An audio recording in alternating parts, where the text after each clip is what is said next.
नमस्कार विद्यार्थियों, मैं सुमन सैनी, सहायक आचार्य हिंदी, राजकीय महाविद्यालय इटावा। विद्यार्थियों, महाविद्यालय द्वारा संचालित इन ऑनलाइन क्लासों में आप सभी का स्वागत है। हम जिस प्रकरण पर चर्चा कर रहे थे वो था अनुवाद प्रक्रिया। आज हम न्यूमार्क की अनुवाद प्रक्रिया के बारे में अध्ययन करेंगे। तो देखिए, न्यूमार्क की अनुवाद प्रक्रिया। न्यूमार्क का अनुवाद प्रक्रिया पद्धति भी विशेष महत्व रखती है। उन्होंने अनुवाद प्रक्रिया के मुख्यतः 4 प्रकार माने हैं। नायडा के चिंतन को अधिकांश विद्वानों ने बाइबिल केंद्रित माना, लेकिन न्यूमार्क को लेकर ऐसा कोई विवाद पैदा नहीं हुआ। न्यूमार्क का चिंतन नायडा के मुकाबले निश्चित रूप से आधुनिक था। न्यूमार्क की अनुवाद प्रक्रिया के सम्मुख 4 प्रकार के जो सोपान हैं वो इस प्रकार से हैं। सबसे पहला है मूल भाषा पाठ, दूसरा है बोधन और व्याख्या, तीसरा है अभिव्यक्ति और पुनः सृजन, चौथा है लक्ष्य पाठ और लक्ष्य भाषा पाठ। न्यूमार्क ने अनुवाद प्रक्रिया को इस आरेख के द्वारा स्पष्ट किया है, जिसमें मूल भाषा पाठ और लक्ष्य भाषा पाठ। मूल भाषा पाठ का हम बोधन और उसकी व्याख्या करते हैं, फिर लक्ष्य भाषा में शब्द प्रति शब्द उसका अनुवाद करते हैं, जिससे उसकी अभिव्यक्ति और उसका पुनर्गठन होता है। इस प्रकार से इस आरेख में ये बात बताई गई है। न्यूमार्क ने नायडा की तरह बोधन का चरण महत्वपूर्ण माना है। मूल भाषा पाठ के अनुवाद के लिए बोधन आवश्यक ही होता है। मूल भाषा पाठ में निहित कथ्य का बोध जब तक नहीं होता तब तक उसका अनुवाद हो ही नहीं सकता। जब कथ्य का व्यवस्थित रूप से बोधन हो जाए तो अनुवाद प्रक्रिया आगे बढ़ती है। कहने का तात्पर्य यह है कि जब तक हम जिस भाषा का या जिस पाठ का अनुवाद कर रहे हैं उसका बोध यानी उसका ज्ञान, उसकी समझ होना हमें बहुत ही आवश्यक है। जब तक उसकी समझ हमें नहीं होगी, हम दूसरी भाषा में व्यवस्थित तरीके से उसका अनुवाद नहीं कर सकते। आगे देखिए, न्यूमार्क इस अभिव्यक्ति को एक तरह का पुनः सृजन मानते हैं, फिर उसका लक्ष्य भाषा में अनुवाद कर दिया जाता है। बोधन और अभिव्यक्ति के चरण मूल भाषा पाठ को जोड़ते हैं, अर्थात पुनः सृजन। पुनः का अर्थ होता है दोबारा, सृजन यानी निर्माण करना।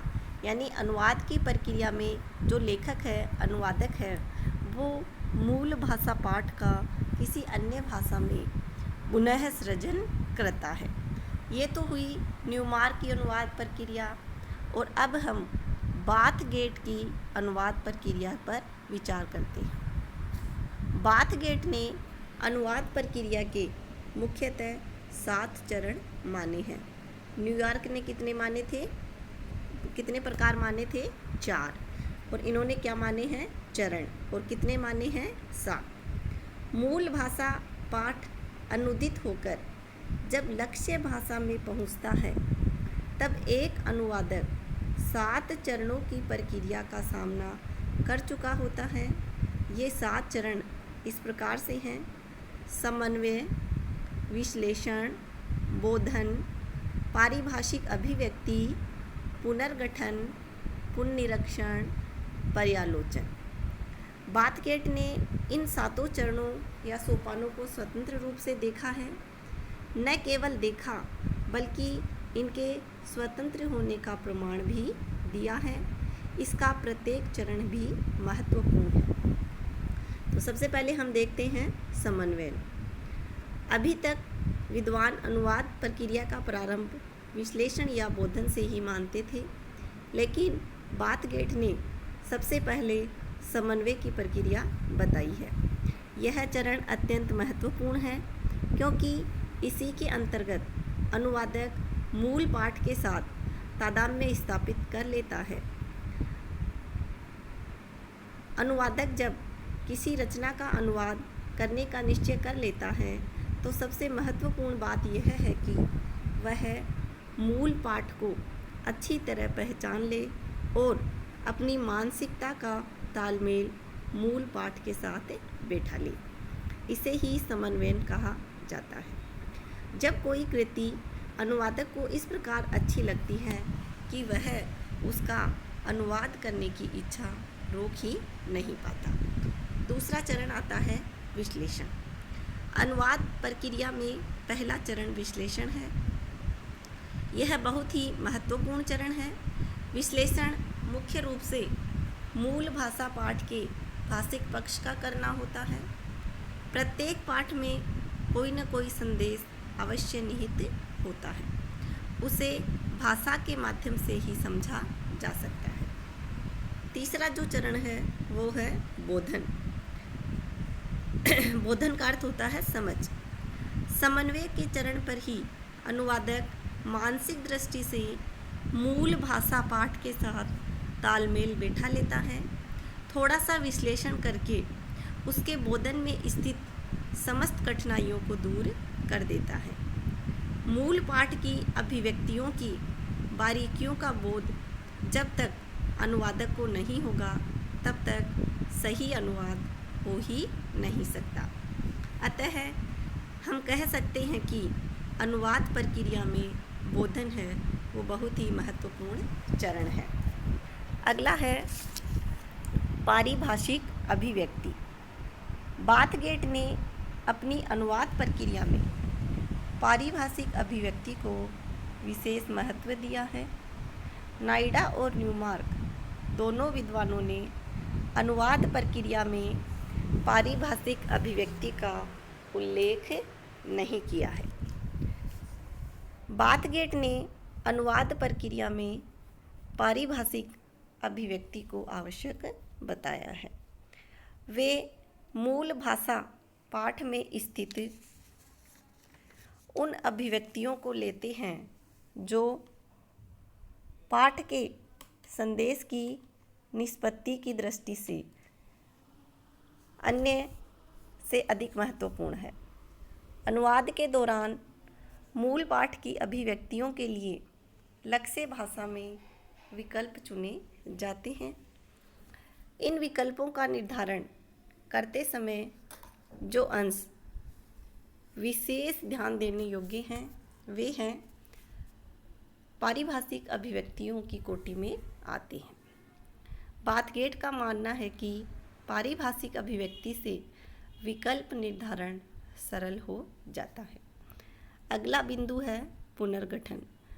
अनुवाद जब 4 चरणों कौन कौन से समन्वय, विश्लेषण, बोधन और पारिभाषिक अभिव्यक्ति से गुजर चुका होता है तब वह अनुवाद पुनर्गठन की ओर जाता है। पुनर्गठन में अनुवादक अनुवाद को लक्ष्य भाषा में ढाल देता है।